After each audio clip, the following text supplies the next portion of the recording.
नमस्कार विद्यार्थ्यांनो, engineering BE BTechचे CAP round 2चे नवीन बदललेले नियम आलेले आहेत, ते आपण चेक करणार आहोत। ऑटो फीज आणि बेटरमेंट याचे नवीन नियम आलेले आहे।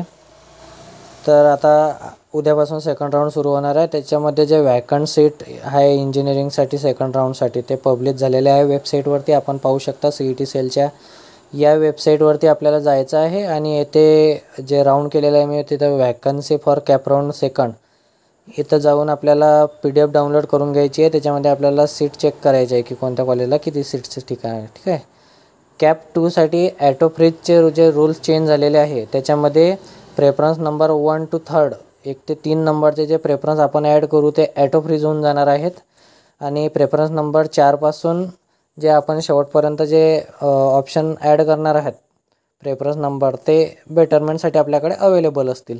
ठीक आहे। त्यामुळे 1 ते 3 आपल्याला काळजीपूर्वक ॲड करायचे आहे।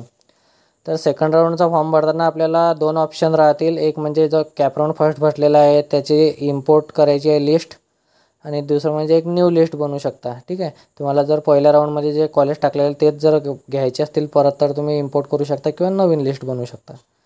त्याचप्रमाणे आपल्याला सेकंड राऊंडमध्ये बेस्ट कॉलेजेस निवडायचे आहे, नंतर लोअर कॉलेजेस ॲड करायचे नाही आहे। ठीक आहे।